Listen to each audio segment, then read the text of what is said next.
the Wicca religion is what we're talking about, and that's where you'll see um, practitioners of magic. But it's going to be structured around the old craft, the old ways, which would be rooted in paganism. But that wasn't the term they were using back then. They were just, in different cultures worshiping some of the same gods, but under different names, right? So you had the Greeks, the Romans, the Norse, and under these different cultures, that's where you'll see different forms of the same type of religion because it's all rooted in paganism, in ancient paganism. But of course, like it wasn't called that. You just had your own religion back then, just like in the in Egypt or in Africa, or Yeah. Kemeticism Hmm. is the thing, the gods of Egypt. And yeah, so anything that's would be considered non-Christian could fall under that type of paganism or the Reconstructionist form of paganism, which is they want to do everything um, the way it was done, from the beginning. So they want to make sure that they follow their rituals right down, they want to do that exactly the way it was done originally. And then in modern times, you have that break off into um, modern paganism or neo-paganism, and that's where you have Wicca, Hellenism, and Eclectic, and other forms of the same religion. But Wicca would be the one where the term witch would come from. From our interpretation or our perception of a witch today in the modern concept. Well, but that's the Would thing be, is that it's varied a little bit. yeah, Like what well, makes a it's witch, Like that's what I was wondering with that whole question of the ritual and intention. Like it does it have to be because I've gone through like many levels of understanding kind of what a witch is. And my first base one is like that it's just bad. Right? yeah, Like there's my mom, like she really loved the tarot cards, for okay. instance, right? But she like would do the rosary every night, like it was weird. And she was a person that also would have premonition dreams, she claimed, you know? So, but she never, aside from doing the rosary, like she never did anything that I would see as a ritual. But like what makes a person, I guess really, wouldn't it be that that's what they want to be called? Like if they want to be a witch, then they'll define that. And if not, then they're not. I don't know. It depends on the witch. There are a lot of professed witches, and I would say they fall into the category of the sensationalized form, something that is very surface level. And really, what they do, they just do a lot of sage burning and meditation. It's more about the atmosphere, right? They're kind of like a fan of witchcraft, right? But they're not really true witches, right? They're just kind of fans of the religion, and that's very surface level. That'll probably most people that you run into when it comes to this type of thing. Um, there are some who are older who follow more traditional practices and rituals. They're not really modernized. They just have, some knowledge of how it goes and what to do. It's interesting to realize that people still practice. When I was on the Central Coast, there was a big old controversy because during October time, they had this event like witches on the water or something like that because of Mm, the popular thing. Is it wind surfing? Whatever that they stand on the thing on the water. That's what they did a lot of there. And so people would dress up like witches and all get on the water at the same time, right? And it was supposed to be right. like this fun, cute thing, but then like the churches kind of were in a little bit of an uproar because like there were real people identifying as witches also on forums talking about using this event during this Mhm. very specific day, you know, for their reasons, like varying levels of that. So it was making people upset as well. But it is a throwback to something that is very old and consistent with people grouping together to practice things like the memory of it. And, yeah, it is, I guess, modernized. And I don't really know too much about the circumstances, like when it was, what it was supposed to represent, or anything like that. But then there's also always a question of the intention. Like people don't mind, I guess, if people are well intended, but it's people when they're not well meaning with their concepts of witchcraft or that kind of knowledge to try to direct harm or something. I think really that's the big controversial thing that ends up being wrapped up in the name is the intent. Yeah. What's interesting is in Wicca, traditionally, they do have a rule that, you know, you're not supposed to practice with the intention of causing harm on anyone. In fact, if you were to do that, then you would whatever you put out, you would receive back threefold. That's one of their rules, I guess you could say. And that would um, prevent them from, putting curses on or hexes on people, which some do. But then we're talking about the occult side of it, right? So this is something that's a bit darker and more extreme, but you'll find that within groups of people who have this in their blood, right? They have like parents who were Mm. into witchcraft and so on, and it's passed down almost as a part of the culture. And a lot of them will link to people who have psychic abilities within your family, and that gets passed down. So sometimes it happens that way, but it, you can look at it as very surface level, and then there would be a very small percentage of people who will actually engage into dark magic, and they might do things that would be there. Everything's legal up until the point where you cause harm, right? And that's where the law comes in. So you have the freedom to practice anything you want as long as you don't break the law primarily, right? So Hmm. yeah, you can engage in witchcraft, that's fine, but it's in most cases they do it for themselves. It's not really for someone else. Um,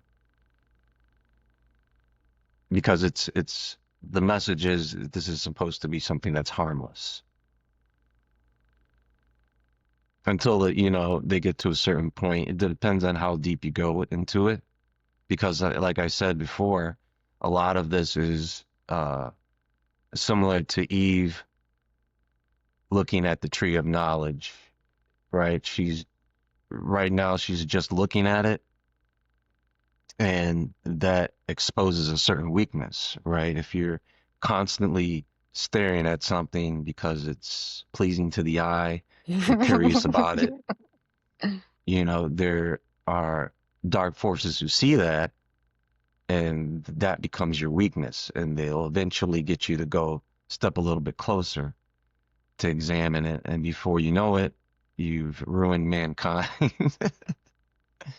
for generations. Yeah. What's funny about that is that's kind of why I have never been interested in astral projection. Because I believe on a level like that there are some kind of things, in a realm that I can't really, and I don't have an interest. I'm not inclined. And like my grandma, before she passed away, she would always say that she was going to haunt me when she did pass away. And she said it all the time. Like it's a memory I have of her saying it a lot, right? But then she did pass away, and I started having dreams of her. I started thinking that I would catch things in the peripheral of my eye, but I would get very scared of it. And my mom told me that if I kept being scared, that she would no longer try to come to me. My grandma. This was my mother telling me this.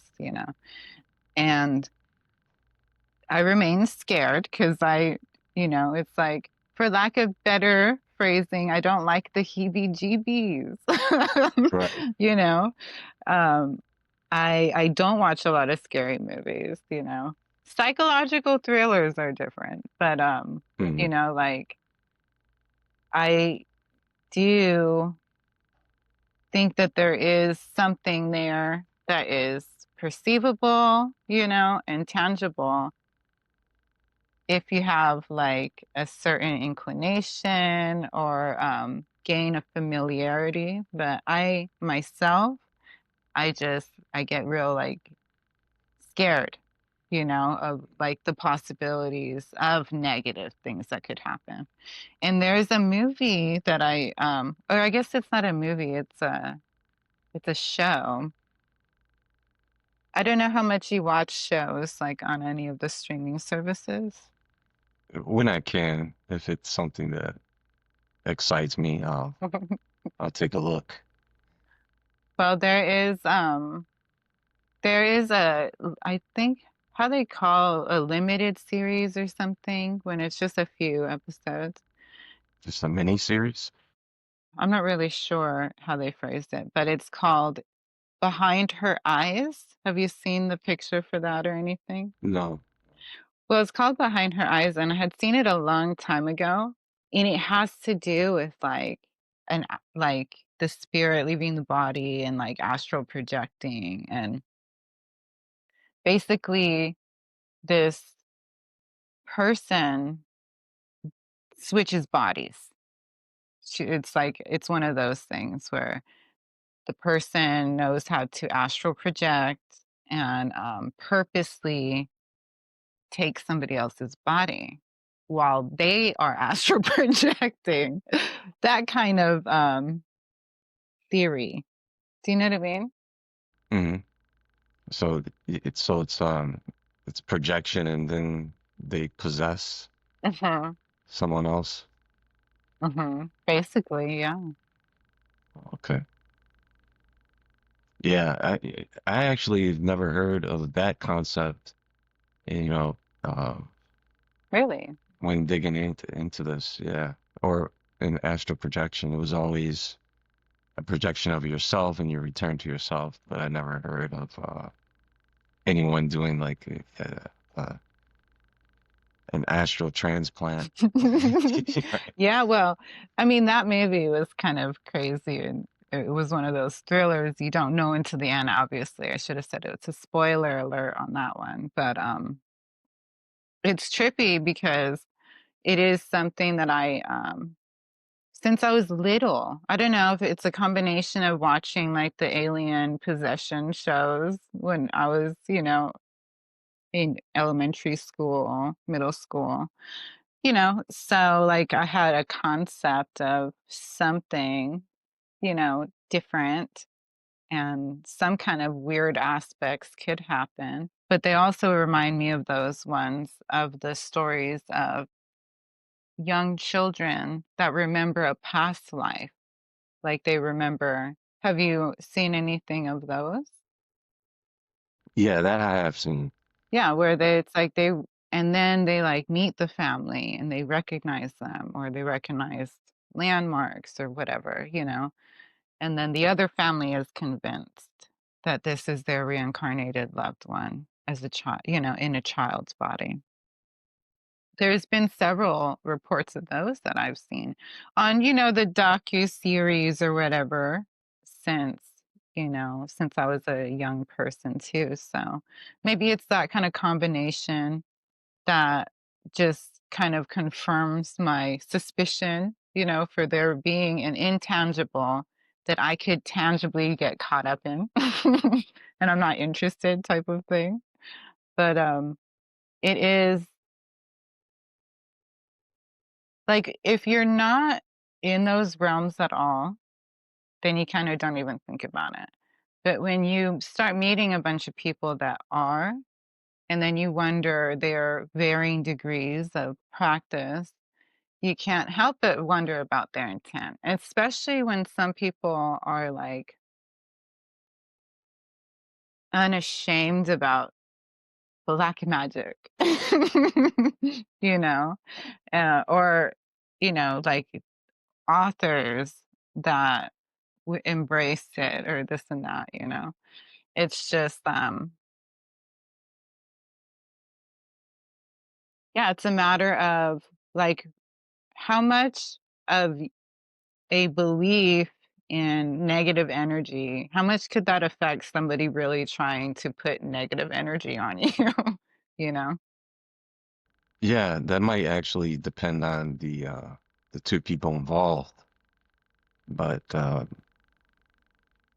would say in most cases, um, the outcome for that is not what they expect it to be. So, in other words, nothing happens.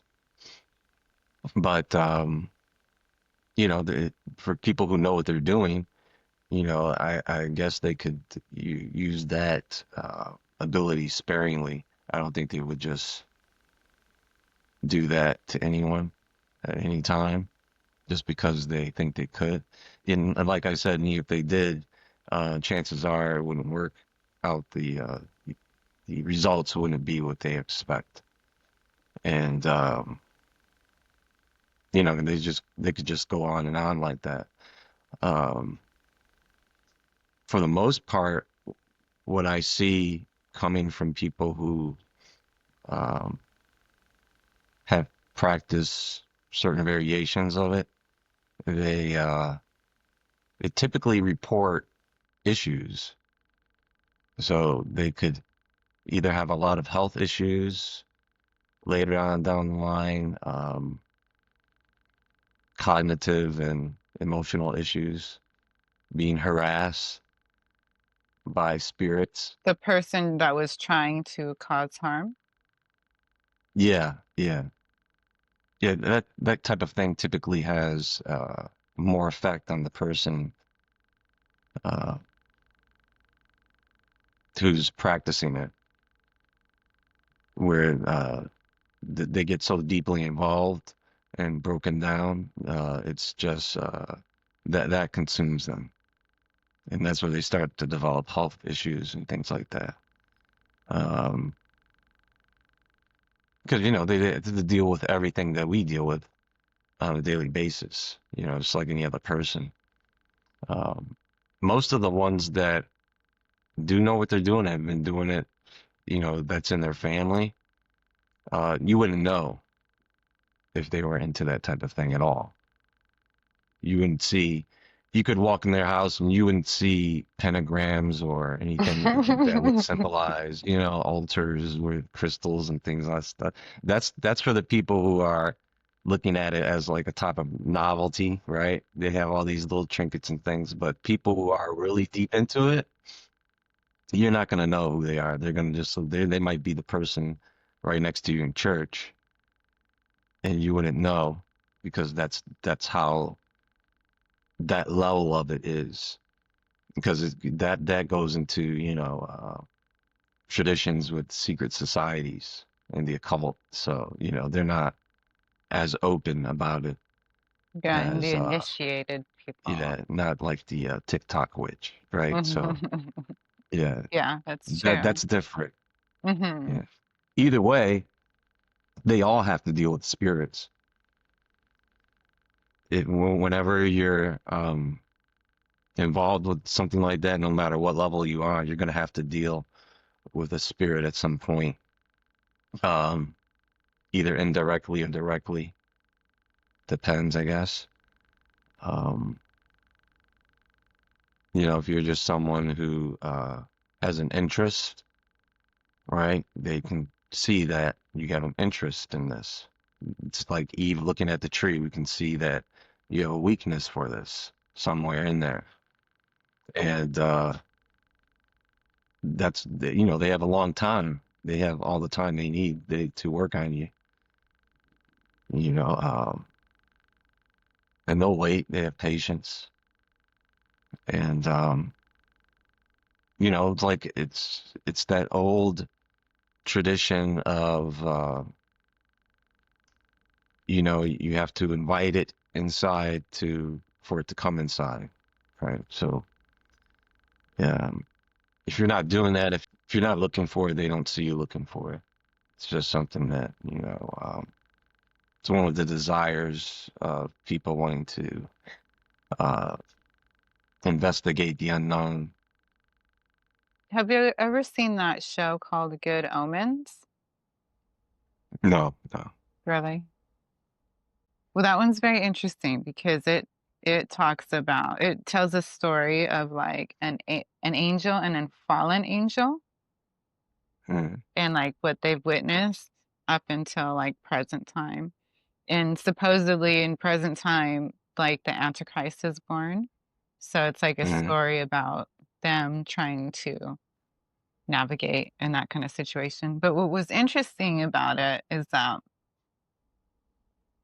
they showed like the roadmap of London, I think, and literally showed what you talked about your show on your show not too long ago about sigils in the roads, mm, like in actual, like this fallen angel was explaining his activities on earth, and he was saying how it took many years, but that he made it so that this roadway was the shape of this certain symbol. mm, So people were like driving on this symbol every day, I guess, like activating this negative kind of thing. right, But it's funny because you made that video not too long ago about it too. right. And it's one of those things where I had seen that show a while ago because it's been out for some years.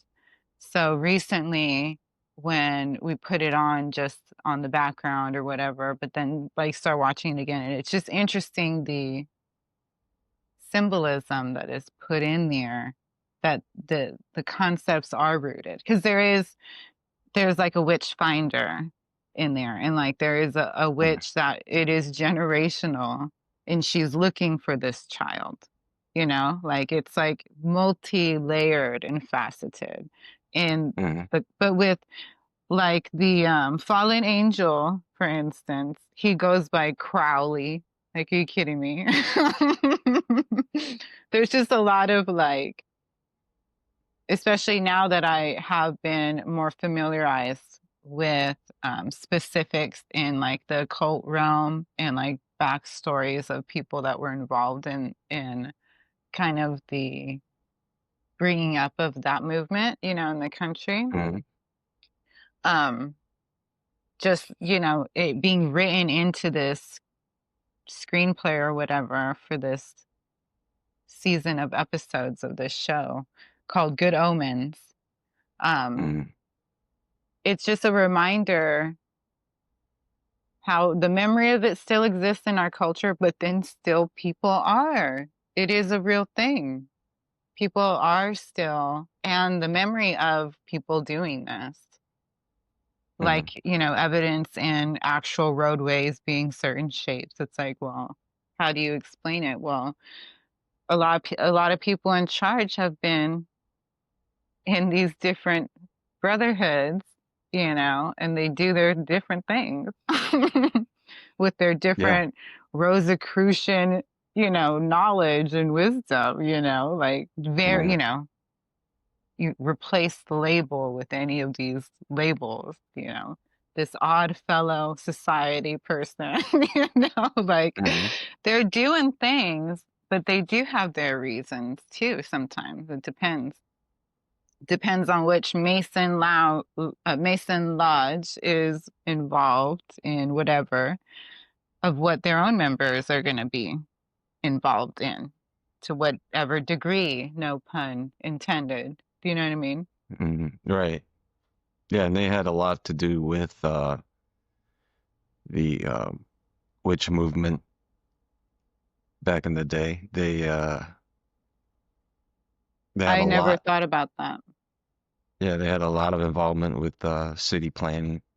Oh, well, yeah, that, of course.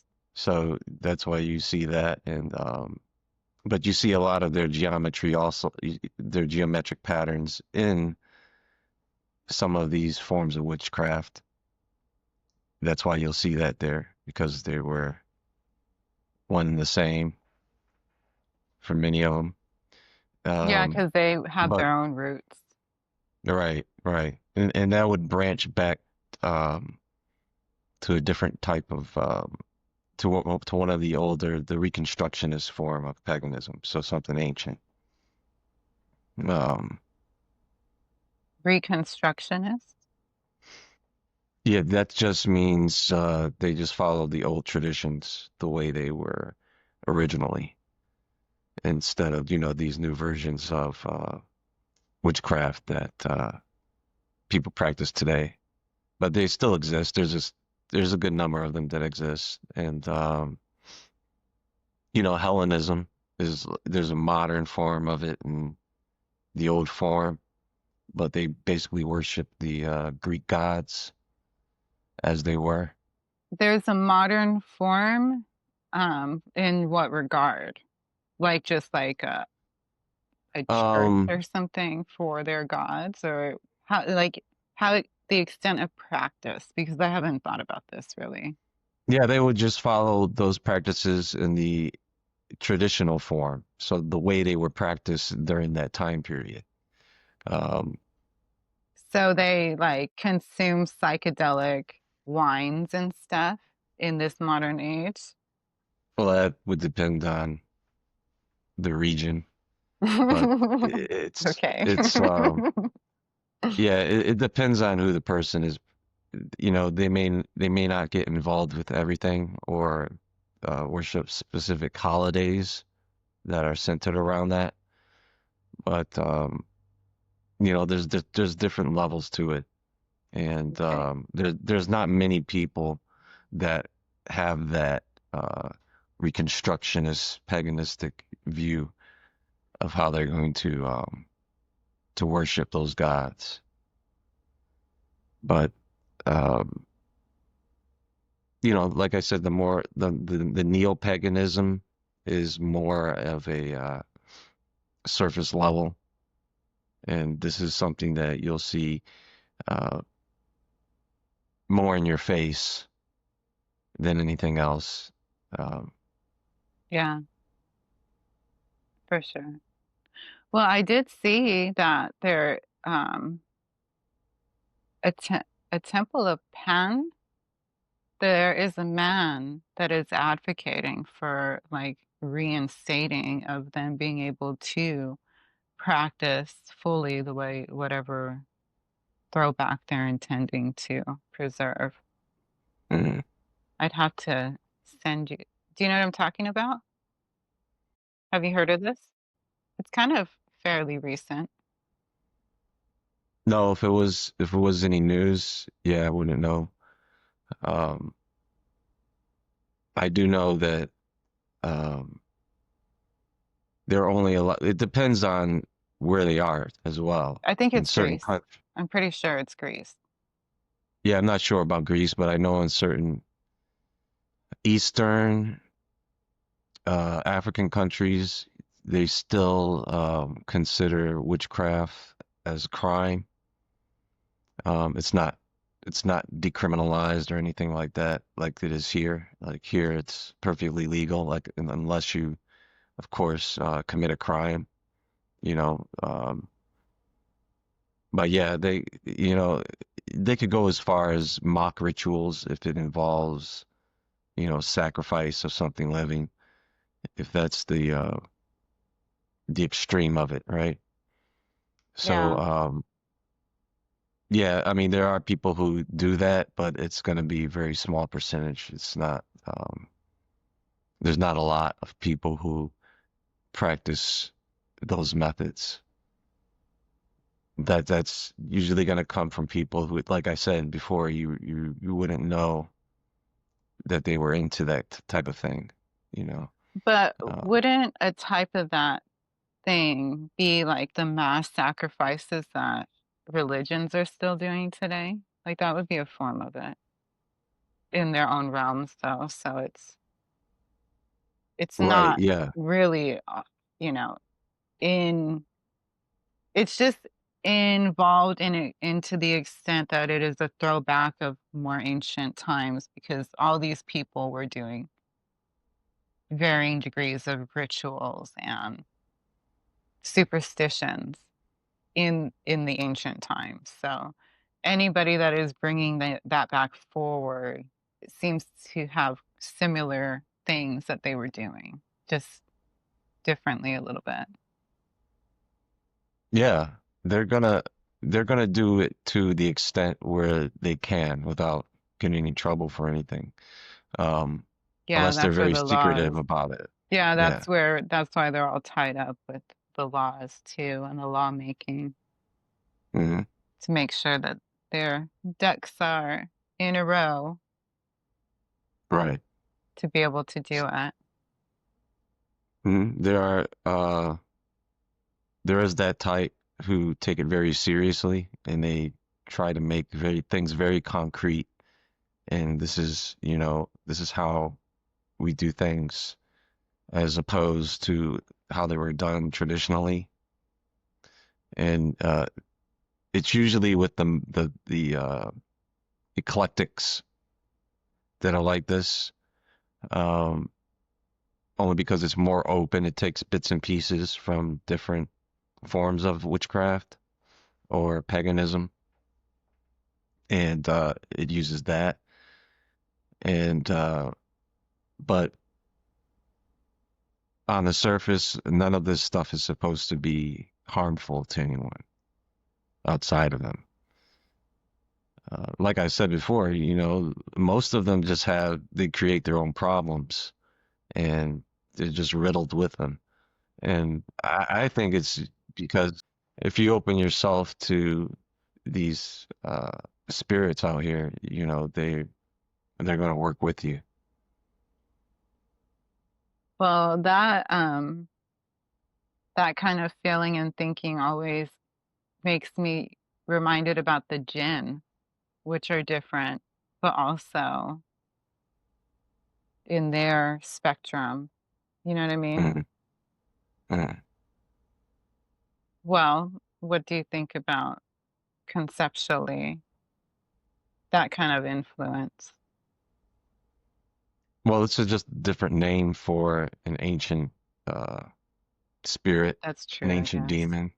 That's true. Uh, that would be um, all the way back to a creation so we're not really talking about, well, we are talking about fallen angels in that sense, but they would be there even before mankind. So we're not talking about, um, evil spirits or demonic spirits that were once giant Nephilim who have died, and they're stuck between realms. Yeah, different lore. Uh, yeah, the Jinn would be something much more ancient. Um, Smokeless fire. yeah, well, that would be more like serpent people, who are Really? also ancient. Yeah, they'll be an ancient Oh, like in the same type. category Right, right. because they're ephemeral, I'm not sure what you mean. like the serpent people. Like, are you saying that in reference to serpent beings and stuff?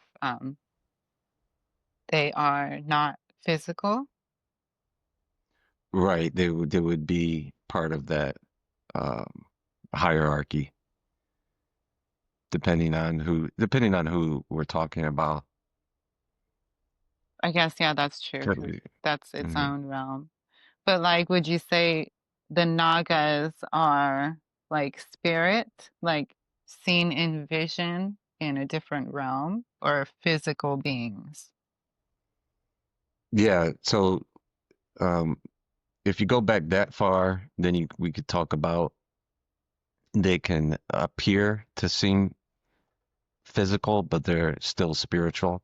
And then you have something like the Watchers who uh, transgressed and they actually became material, something physical that you could touch, right? So there's that part as well, and that comes a little bit later. Um, but originally, yeah, you could talk about the Naga, the Dogon people, the Apkallu, those type of beings that were here before us, but they're more like a combination of humanoid and maybe reptile or fish, something of that nature. I'm a sucker for the primordial stuff. That's really going Yeah, throwback. That's why I asked initially about the animism. Like, would you consider that under the pagan? And, because I guess the pagan is a broad word, so it would be. But I think animism has a divide between that kind of differentiation in viewing humanoid and not. Do you know what I mean? hmm Because there's that line of, you know, when things are more animal embedded and hmm these people are what consuming things that are giving them the vision of this. Do you know what I mean? Or hmm is it some kind of not a hallucination, but a manifestation or perception, being able to see something, like the donkey, like the donkey could see. Do you know what I mean? Like, Right. That's when you look in the Book of Enoch, when it talks about the fallen angels teaching these different technologies, the cutting of roots that's is true. is one of them, and that's basically that would be uh form of herbalism. So basically drugs. When you talk about the cutting of root, that's what we're talking about, drugs. So that's Entheogenics,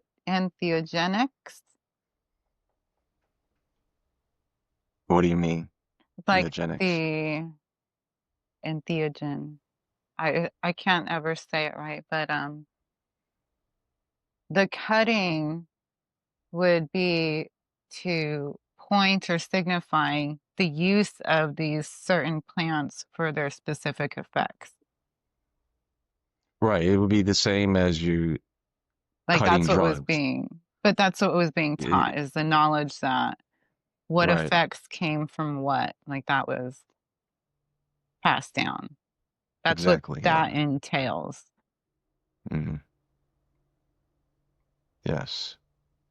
The and of course, you have uh it divide into, it depends on what the person is intending to use it for, mainly for healing purposes or to alter your state of consciousness so that you be more open to the spiritual realm and cosmic forces, things like that. So a lot of that would enhance that perception once you are engaged in some type of ritual or prayer or any act of worship. That's what that would be used for. Not always, but mainly. I mean, most of the time they'll use it for, as just herbalism, just for healing purposes. Because not too many people get into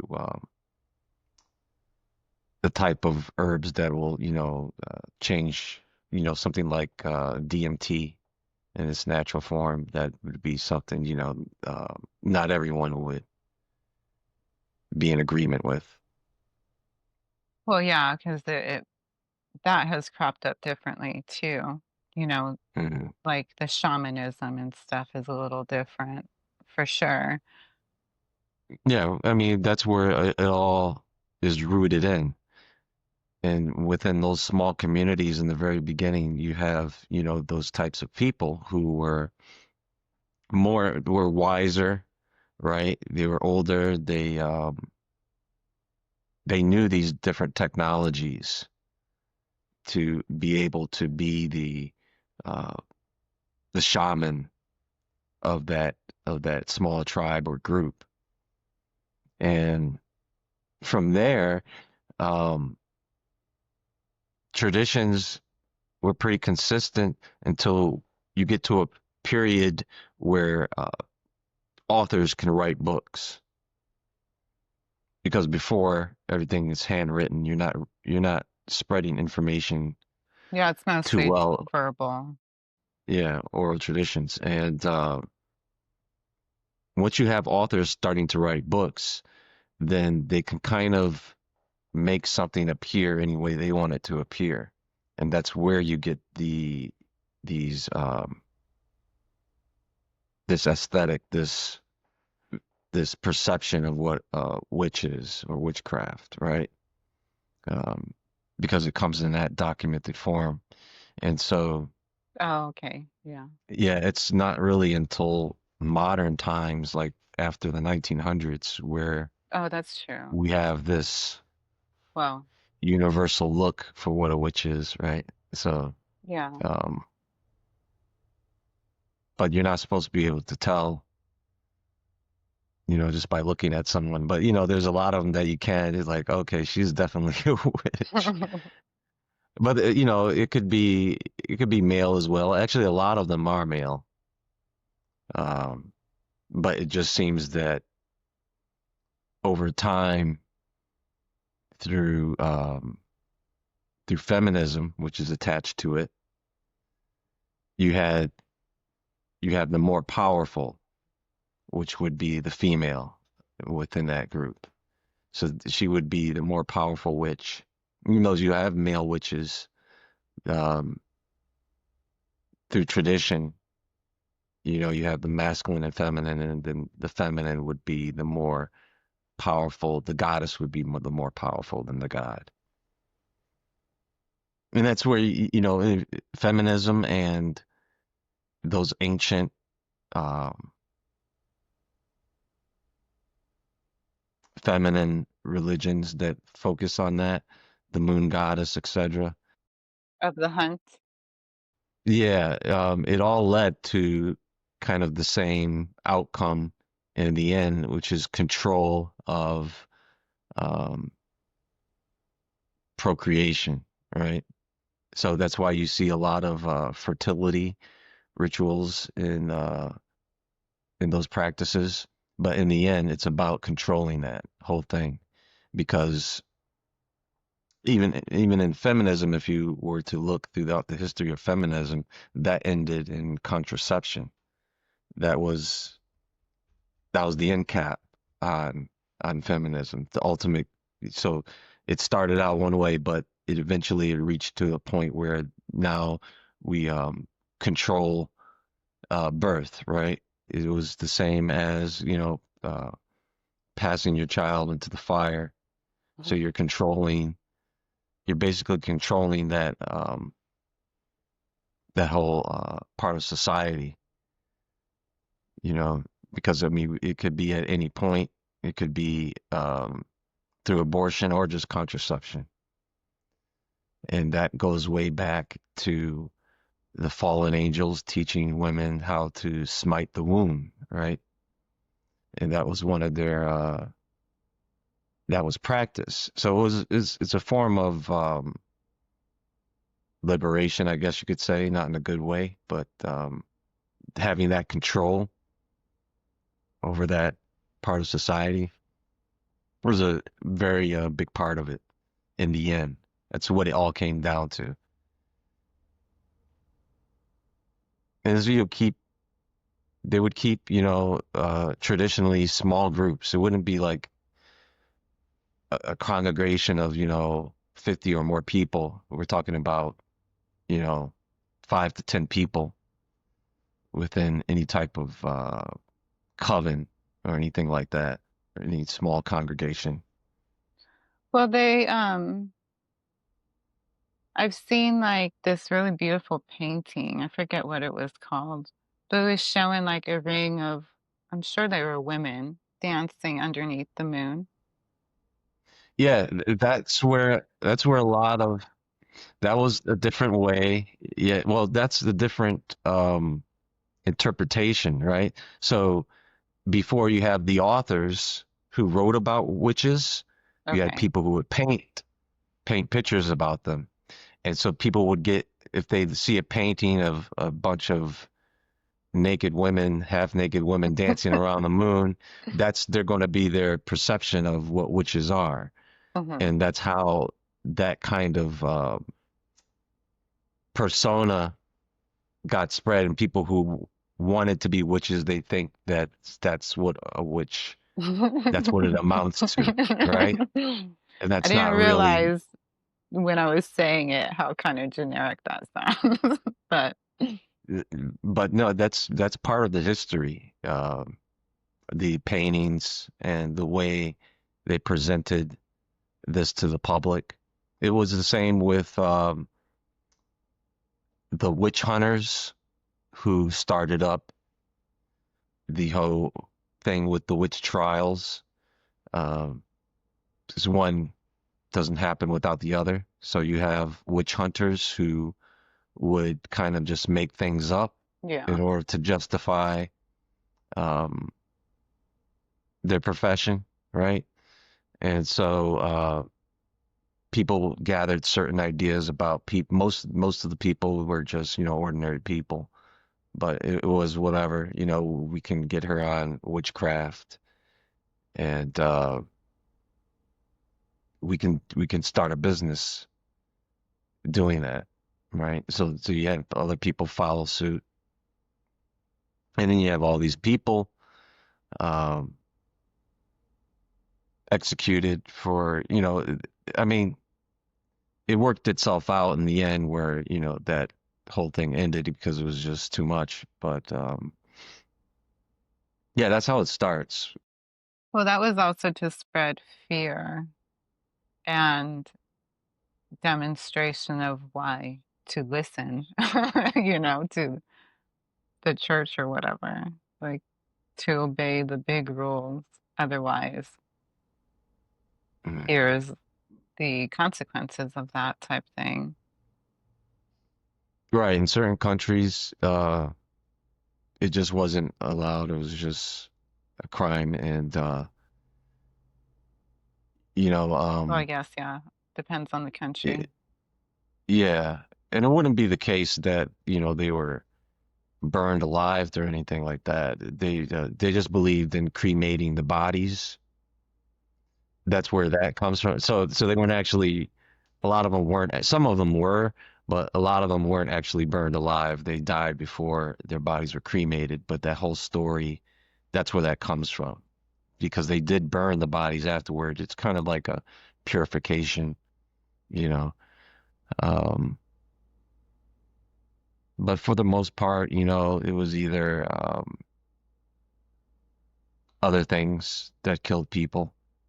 It was mostly from the torture because they tortured people to the point where they confessed to being the witch. So, you know, it was crazy, a lot of crazy stuff, and it was all for money in the end, That's right? a terrible time of history with the torturing. Mhm. I mean, I know that there still is torture that happens in this day and age for sure, but like the whole medieval methods that we have like the artifacts of, like there's some Right. crazy, crazy creative, horrible devices that people made and used on other people. It's astounding the level of like disconnect from your fellow man and Mhm. a love of life or like a respect for the breath of life that you have to be in to be able to perform those kind of acts, I think. Right. Um, and it was already a thing, you know, they just needed a reason for it.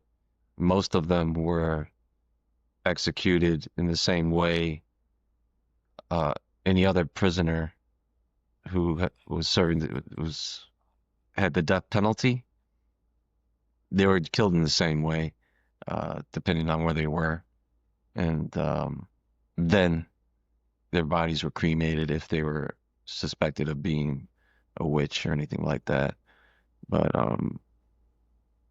you know, a lot of laws had to be put in place in order for that to end, and partly revolution, but you know, yeah, different times, you know, and it was a different thing back then, anyways, um, because you also had that bled into forms of werewolf hunting, where people who were suspected of being werewolves were treated the same way around the same time as well, too. So it wasn't just witches. I It, didn't realize that was a real thing that happened. yeah, yeah, yeah. It wasn't just, you know, people were suspected of being witches. It was just any really type of um, alternative to seek the death penalty. Well, It's where would the claims of a werewolf begin? oh well, you sometimes you've had diseases which would cause you cause a person to mimic symptoms of werewolfism. You know, the sensitivity to light, um, not so much the physical features, but more or less the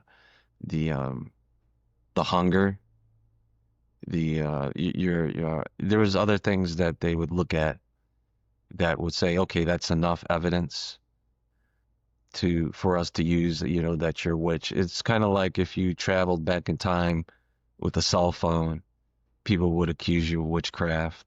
You don't have to travel back in time for it to be. It's already like the Black Mirror, right? Right. So it's like any of those things that they could use as okay evidence of witchcraft, you know, that's what they would use. Yeah, it was just a time period of culling that needed a boogeyman, I guess, Right. ultimately. And Right. then it's kind of symbolic now. It's taken a symbolic turn for people that see that image, even though it wasn't always the case. That's what became the stereotypical case Hmm. of the image of a person that was in touch with nature and considered a danger because of it. And then like people Yeah. wanting to take that back. Like I I know somebody that made a video not too long ago about the word pagan and how, people probably shouldn't be using it because it's basically that it's being used as a derogatory word when really it was just meant to, like you said initially, um, that it's just anything that's not Christian, which is a huge, broad label. It's not negative. It doesn't have to be negative inherently. Right. And then, another person that they have a channel where they have it called the Pagan Pilgrimage. And I've Hmm. kind of wondered about that phrasing too, because I think in that case, it is intended to be like people that have moved away from Christian practice finding a way to kind of still worship or something together. I mean, that's what it gives me the imagery of, right? Like pilgrimage, like that whole, you know, Right. um, it just evokes like a journey, you know what I mean? Like an active journey of kind of finding your role or practice or whatever. Hmm. Um, yeah, and then so when I hear somebody identify as that as well, it's just interesting because it could mean a lot of different things. Hmm. Yeah. If you were to try to define it biblically, it would basically be any alignment with anything spiritual other than God. So, because that would mean everyone else, that would be any other um, spirit other than God, which would, so, witchcraft would count as anything that,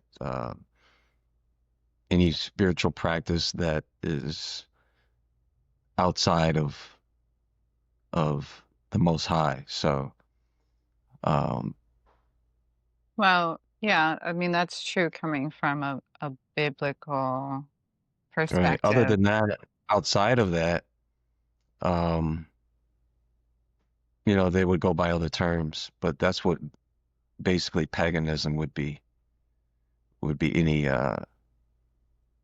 anything spiritual outside of that. Well, it is crazy to me that we use that kind of thinking so commonly. Oh, like, well, it's not biblical or it is biblical. But just alluding to the Bible as it has become known as the good book or the Bible loosely to us, it's really it's like it's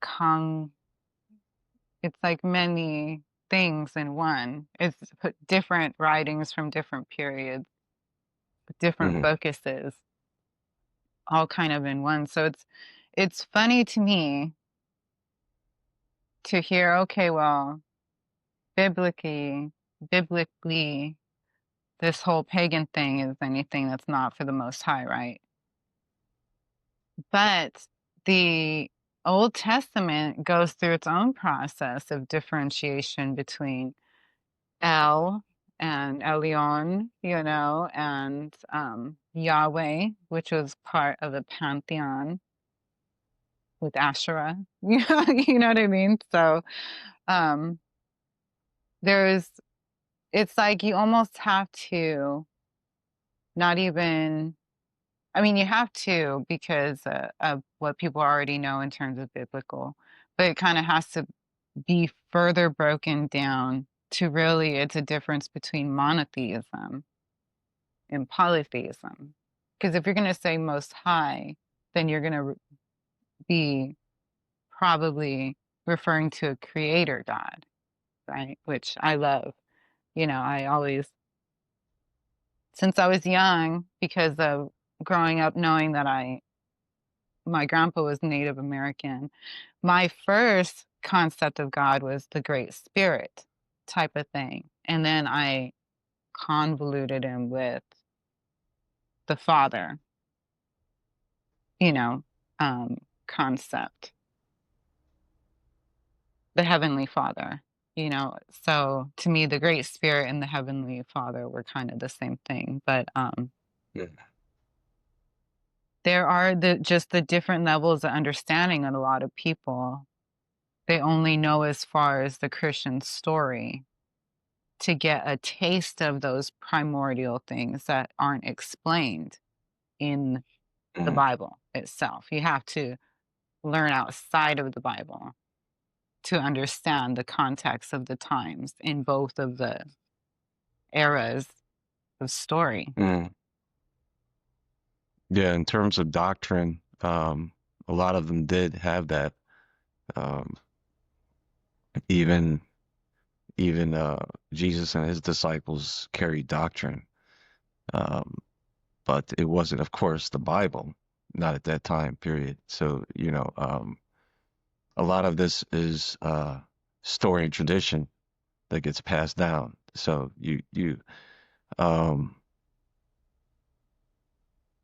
you kind of have to decide what was real and what wasn't in terms of people existing, Yeah, that's right? another thing for sure. And descriptions, because a lot of these names are descriptive terms for the same beings over and over again throughout the generations and through different cultures. You're going to just have different names, but there can only be one set.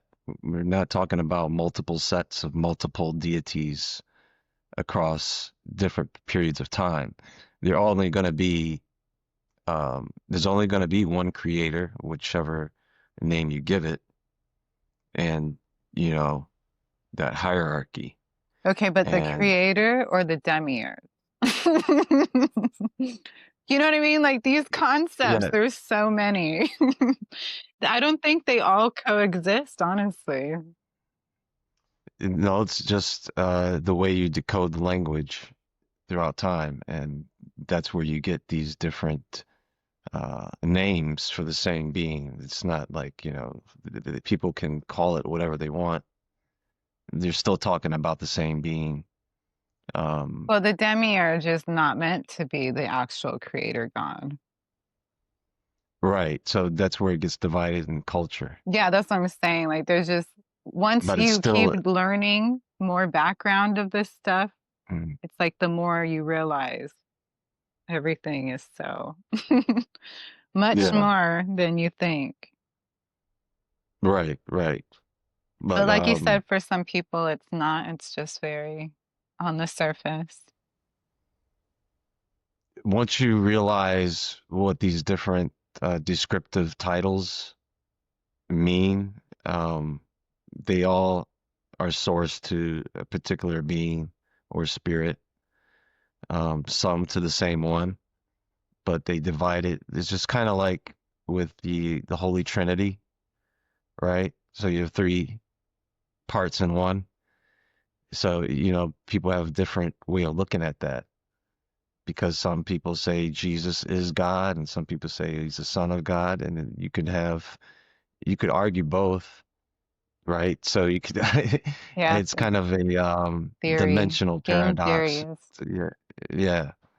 And so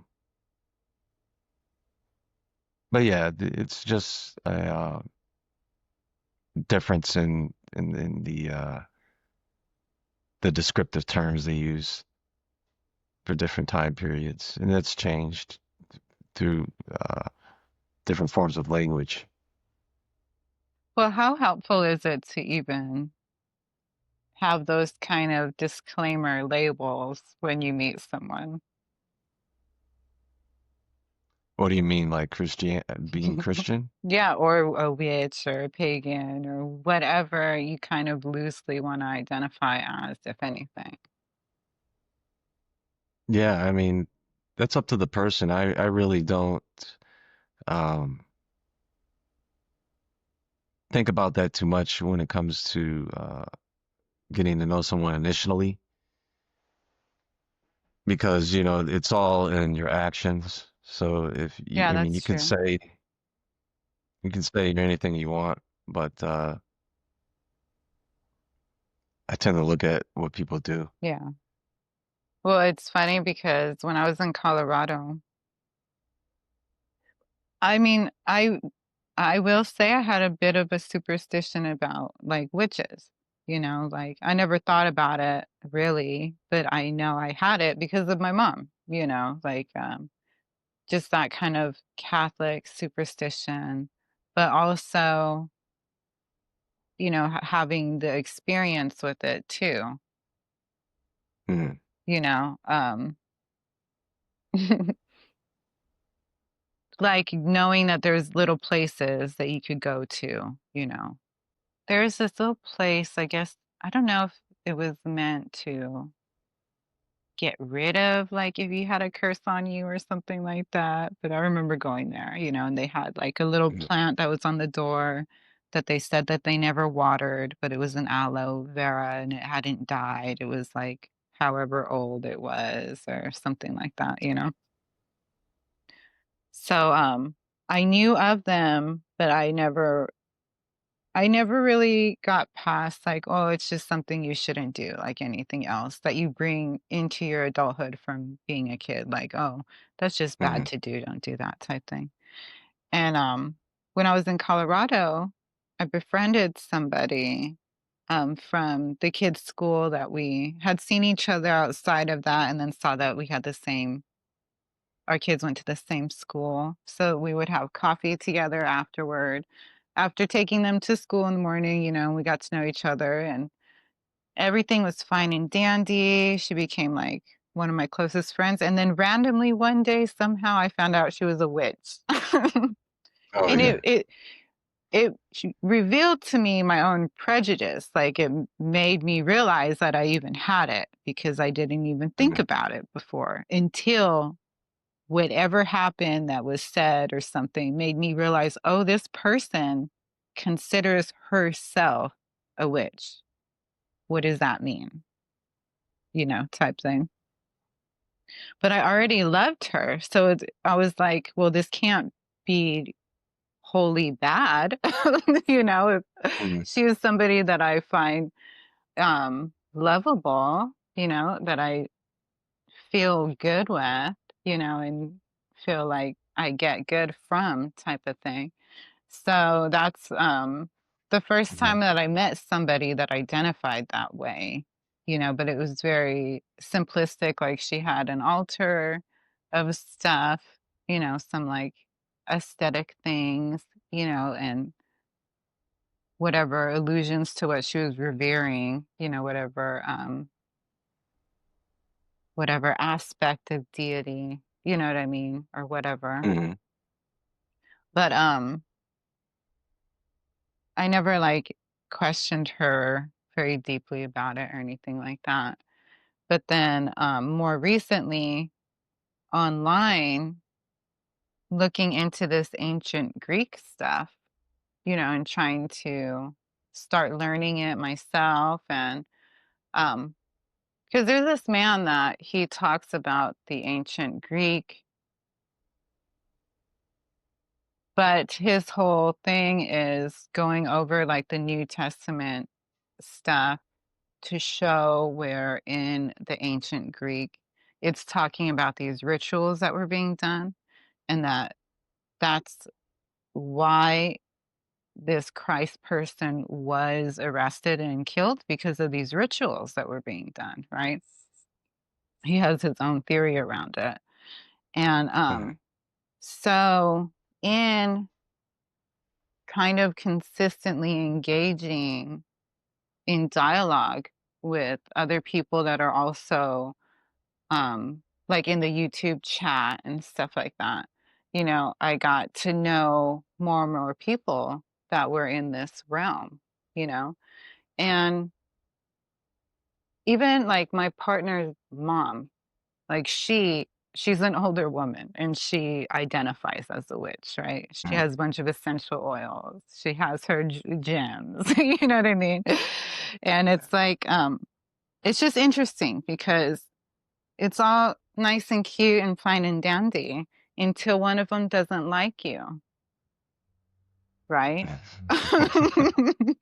and then you know their whole thing is like sharing stuff, you know, about the, like I said earlier, the black magic, like, oh, you know, black magic is still being practiced today, and it's like, oh, okay, like, what does that mean? But it can mean Yeah. anything. And ultimately, you know, if you're going to be in that realm, then you're going to be susceptible to that kind of negative feedback yourself. So, you Right. know, just like with anything, people can be positive or nefarious, I guess. It's Mhm. all up to their will. So I think I do have maybe about 15 minutes before I have to get going. Okay, But no problem. of course, we could do this again. Yeah, I hope you've had a fun conversation. Yeah, it was pretty interesting. Um, yeah, it's of course that can lead into other things to talk about, especially what's happening today. Um, when you have this rise in alternate religions, aside Mhm. from Christianity and some of the other main ones. I had to really come to terms with like how I felt about that word and people that identified as witches. Mm, Um, when I was on the Central Coast and I had found that church home and everything, I was friends with these people and I had a falling out with this man. He was an older man and he called me a witch. And mm, I was like extra offended because here I am going to this Christian church trying to be like this person that is trying to be involved in the community, even though I'm a sinner, you know, because I even had to tell the pastor one time, you know, that every day I know how I have failed and that I think it keeps me humble. So I didn't need for him to be saying anything to me. Like, so what? mm, Well, it was because, well, with in that instance, so I had been asked a couple times to help moderate this Bible study group on Facebook. Over 1 million members. At first, I said no, and then I was asked again. So I was like, well, how can I say, because at this time I'm looking at these churches like, where can I volunteer? They don't want me to fucking volunteer. And so I'm like, okay, you know, these people are asking me, I will do this, right? So I helped moderate that group for over a year. And then at some mm, point, and it was international, so it was people all over the world. And it's funny because some people even thought I was the man because of my name, I guess, and because on Facebook I have that Edgar Allan Poe picture. So mm. people would say "sir" to me whenever I would be Okay. commenting on there, which was interesting. But that's where I heard the phrasing of "All Father" that I really liked in reference to Mm, like Heavenly Father and stuff. Even though that's the name for Thor, right? Or something in the Norse mythology. They other people have that terminology of all father too. But mm, it's just funny. I like that phrasing. I don't know. I you know, people get caught up in the genderism of it or whatever, but mm, aside from that, you know, I like that phrasing. But I had called the pastor because this man from Africa in this Bible study group asked me to present something, and he knew I was a woman. It was funny because when we did message back and forth before, he had gone through a time period, and he told me that he had not known if I was a woman or man initially, okay. type of thing. But he still asked me to present, right? And so all I was going to do was read from one of the gospels, you know, like it was the whole red letter thing. It's like I can't go wrong if I just read these direct quotes, right? That's where I was mentally. But I was nervous because I tried to say no and then he insisted. So I was like, okay, well, I have to then, right? So I called the pastor for him to pray for me. And he said that I needed to go and tell those people basically that I couldn't do it because I was living in sin because I was living with this man that wasn't my husband, right? And I was Mm-hmm. like, we don't talk about each other's sin in this group. And because he said that I wasn't meant to teach anything. Like this pastor was telling me, you know, you can't Mm-hmm. teach anything, blah, blah. And I told him, I'm not trying to teach anything. There's one teacher. Like that's the Bible verse. There is one teacher. You know, do not call any other man father because you only have one father. You know, it's like wrapped up in that. It says there's only one teacher. So how am I going to teach anything if I'm just reading this man's direct quotes, you know? But then I Mm-hmm. turned it on the pastor and I said, it is your job to pray for me. Basically, like, you know, I don't need you. That's when I told him, you know, that every day I know how I have failed and that I believe that that is what keeps me humble, you know. And then he immediately, his whole tune changed and he did the Mm-hmm. most beautiful prayer for me. It was, it was very sweet. But, so when this supposed friend of mine got mad at me and started calling me a witch to other people, I'm like, why would he do this? Like, I don't even Mm-hmm. do anything like that. And on top of that, you know, like it's a whole thing that is against Christianity in my mind, generically, stereotypically, you know. Like even you said initially with the paganism, it's like whatever is not Christian, which is too broad. It's kind of ridiculous that we would gauge things like that, especially when we don't even have well-rounded enough information on what exactly is Christian, because it's so complex its own origins and where that has come from. But when this just to come back around to when I told you well earlier about that person that asked about what magic was, and that an Mm-hmm. answer was that it was wrapped up in ritual.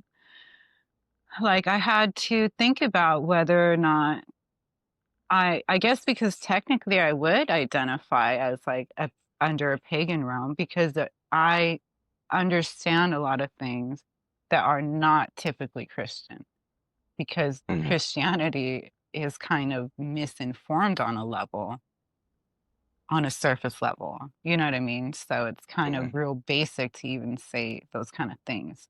Like if you're going to sum it, if the summation is just that, whatever is not Christian, then you don't know enough about the subject.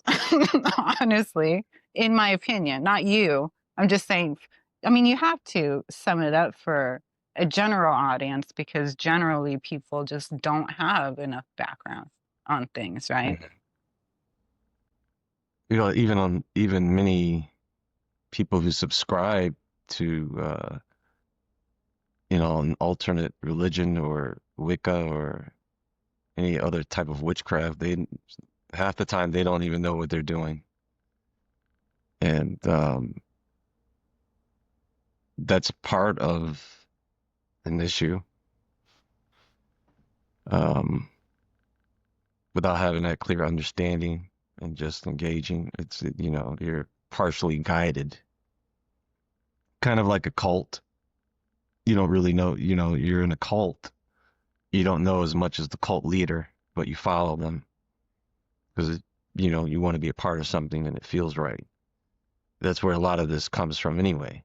People want a belonging. In fact, that's the advertisement for witchcraft is, you know, if you're looking for a belonging, Really? purpose, yeah, that's how typically it starts. That's Particularly interesting. with women. Women have that strong within them. They want to be part of a group I guess, more. yeah. That's more based in survival. If it's one thing, um, well, people in general don't want to be ostracized. Um, they want to be part of a community. They want to Hmm. have some. They want to belong to something. And there are of course people who there's a few people who um, enjoy being solo, enjoy that isolation. When you first said that, I thought that I had the image of it being more solitary, but then I thought a little bit more, and I have seen in this, I guess it's in this day and age of the internet, really, where people will try to find other people like that online, and they are friendly, and it is like another variant of a church, which a church is a variant of a cult. So it's however you want to describe things, but I know that which, like the word pagan, is kind of a broad term, and I don't think I would be insulted if somebody called me a witch. I can't, I don't think I would be technically called, being able to be called a witch though, because I don't do ritual practices. That I draw a line for some reason. I learn a lot, and I seek like my first drive, my first fascination was a creator god of all the different creator god stories.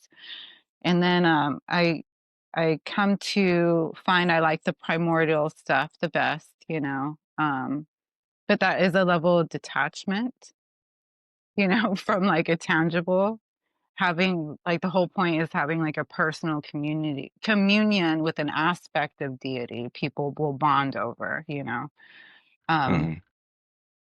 but I like even the communion in church, I didn't like that, you know what I mean?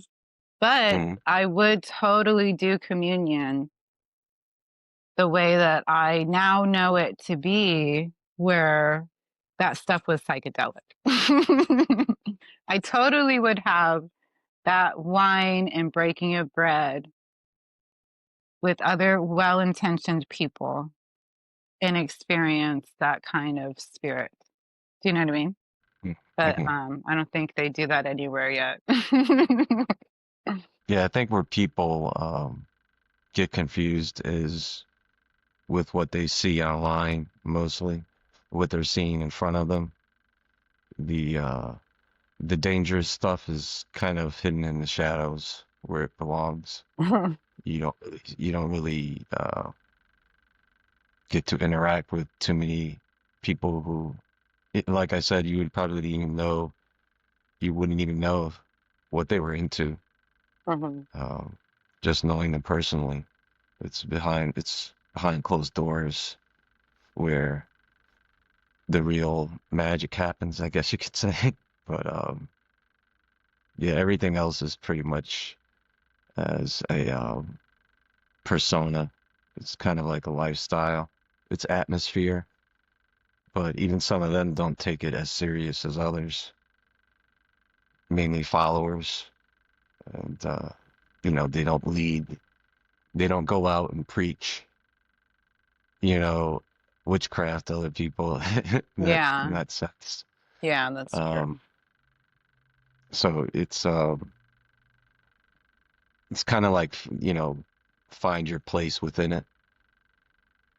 That's why it's not like they follow any um, official doctrine. There's no ancient text that guide this. It's just oral tradition Yeah, well, and depends the on. establishment. Yeah, the establishment of the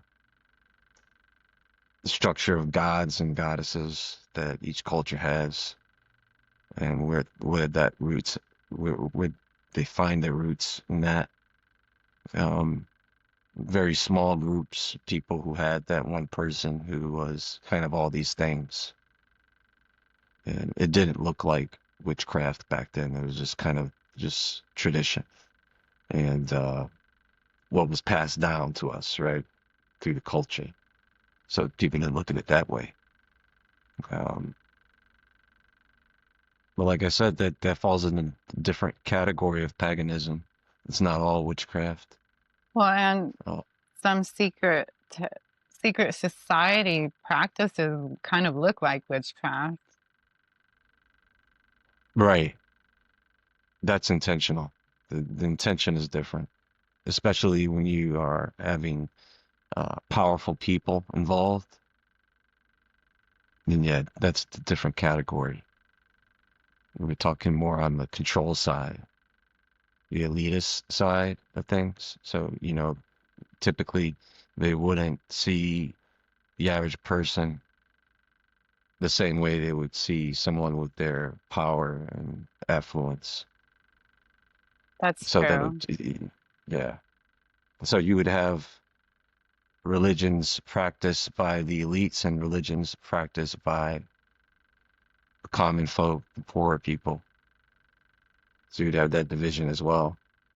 Yeah, they just wouldn't take that label, definitely. Unless it was like there are like that. I have seen some stuff on like satanic cult like stuff that was also going on around the same time all this other stuff was like 70s, 80s, Mm-hmm. and people coming up out of that too. Mm-hmm.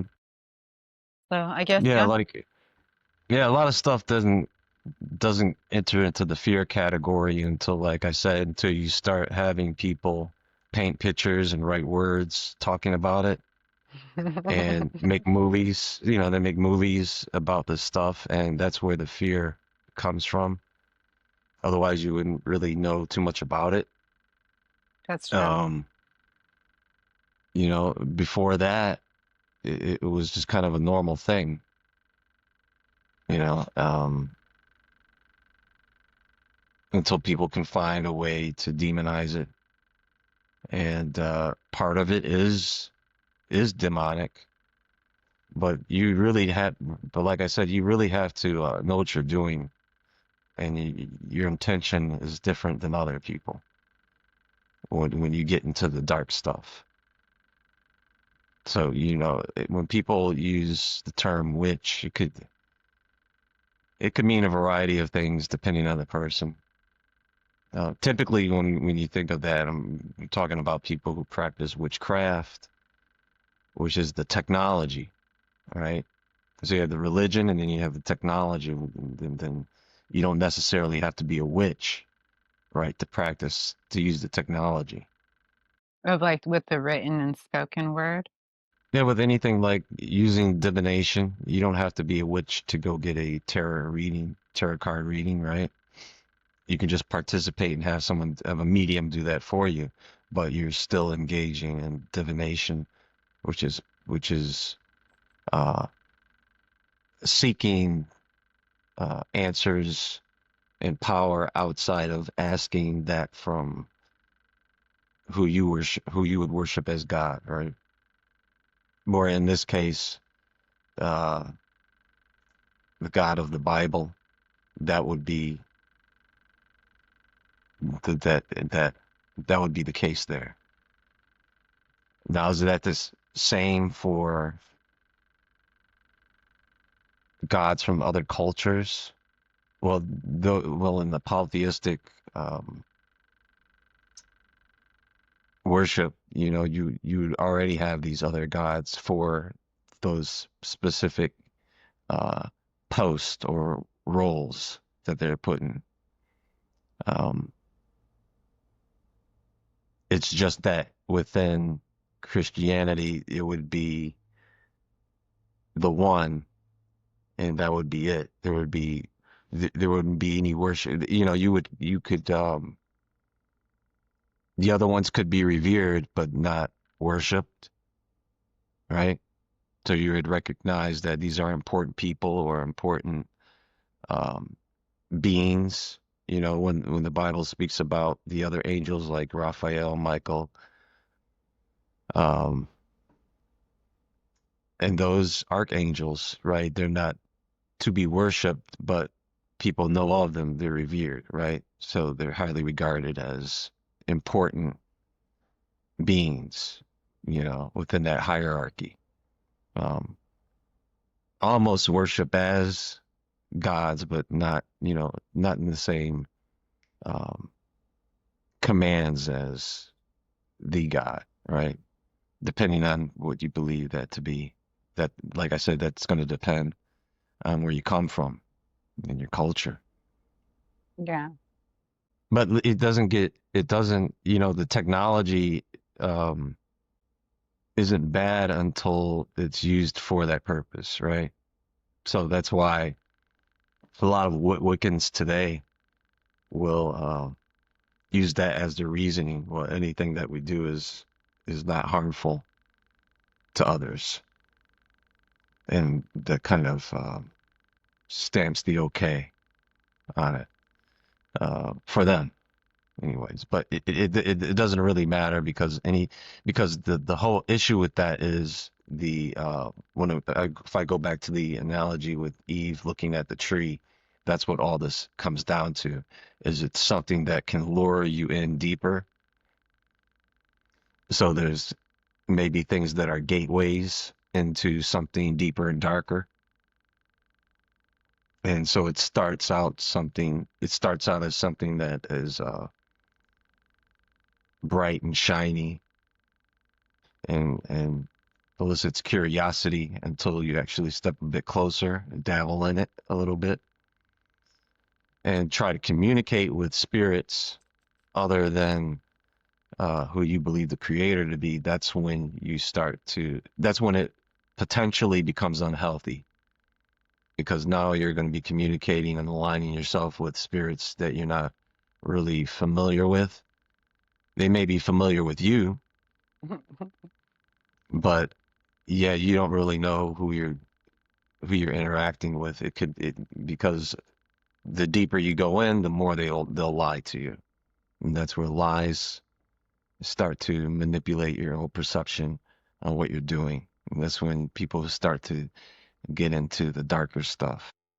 Yeah, I know you. I have seen you speak on that too a bit, where there is a difference between even a spirit and something that is mimicking something that Mm, was close to you because they know that that is how they could gain your association or something. Um, yeah, that's the kind of the next level stuff that I consider in the heebie-jeebie realm, and hmm I don't like to even play with the heebie-jeebies. But recently, I did start to, because you mentioned the tarot cards. It's funny because my mom, I always had a prejudice against anything that might, well, not anything, but like my mom was very materialistic. So, like, loving to wear the brand clothes. So I associate that with her and I don't like that. So, like, kind of things like that. Like, and she really liked having her tarot cards read by her best friend from hmm high school that was really good at it or something. But my mom was like not a nice person. So I just, in my mind, I thought, okay, well, whatever this is, it doesn't help you become a better person. So, hmm do you know what I mean? But Right. more recently, especially because of learning for so long, trying to learn the mythologies, right? So once the mythologies clicked in my mind, then I started understanding what these people are talking about with astrology. If they're associating these groups of stars with these different mythologies, that's when I was mentally, that's when it finally clicked in me also. Like the astrologies, the people using the horoscope and whatever, like the mentality behind it, what they're associating, the symbology is what it comes back around to for me. Mm-hmm. The symbology that reminds you of the story of our, in our past or whatever, ultimately. I also came back around to the tarot cards, um, especially kind of because I had seen this video on the history of the tarot cards, because they kind of came loosely from like playing cards, right? Mm-hmm. And Mm-hmm. stuff. And this person that was speaking on it, she was taking the stance of, that it's not that the cards are like mystical per se, but more akin to like a Rorschach imagery because it's Mm-hmm. the symbolism that you're supposed to resonate with and that you're supposed to, like the, divining, from just reading different pages of a book. It's like you could get a message from anything. You can look at tea leaves and look the way that they look like a shape, like clouds in the sky, and get a message from it too. If you are in that mind state where you are looking for symbology, then we'll find it. I mean, it's wired in our brain to see faces, Mm-hmm. We try to come to know something, anything. So with the tarot cards, I didn't know before either, but like the number of them, somebody told me that they're supposed to tell the story of the fool. Like I guess the first card is the fool, and all the other cards are meant to be his story of moving through Mm-hmm. those different stages or something like that. And Mm-hmm. so I do find it interesting looking for meaning and gleaning messages from different things, and the symbology. I really just love symbology. And there is that quote, that, what is it, Manly P. Hall, that says once people learn more symbols, they will be unveiled or something like that. And especially, I mean, you could come back around to the secret societies. There is so much symbolism around us, Mm-hmm. intentional or not, that it's just good to know. you know. So yeah, all that to just bring back around to that I didn't think I could qualify as a witch before, but if tarot cards are involved, then I guess I'm a little witchy. But I do see it more as you're getting a story. Like you're gleaning a story. I don't know. It's that whole, like, is synchronicity real or is it just a noticing of it? Mm-hmm. Do you know what I mean? That in that concept realm, um, that does something for a human spirit anyway. Right. There is yeah, I do believe in synchronicities, and that has to do more with something like a hive mind connection that we're kind of born into a network that's, can't really be defined scientifically. This is all spiritual stuff. Like with And the capability of telepathy kind of realm type thing, tapping into. right, right, which I believe everyone has to a degree. We would just call it intuition at that point, but any heightened version of it um, would probably be something done. If it's not natural, then it would probably be something done through practice, uh, which is what a lot of people get into. But the the main idea is that you have something that takes you um, away from relying on source, relying on, you know, uh, that one God. Instead, you're taking it upon yourself to be independent of that. So, which is the result of government, because the idea is that we're supposed to be governed by God instead of by people, because that would be a more perfect system. But instead, we're governed by people for the most part, and so it's not a perfect society. It just has plenty of faults and holes that lead to its collapse eventually. And so we just keep reliving that pattern. But everything takes shape once again as it did before in these different forms. It seems like we just, because that whole concept of God, right?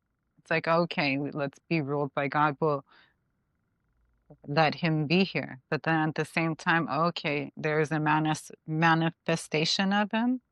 Well, what do they do? Look at what they do. Look at what they leave, you know. Like, I used to really like the idea of the golden age, Mhm. you know, like Saturn ruled supposedly, and everything was in abundance or whatever. Um, but then at the same time, obviously that was not a good story. So, I Well, that mean, would have been. you can choose a God to lead you, but in the end, it is us. We are manifesting that God and its aspects.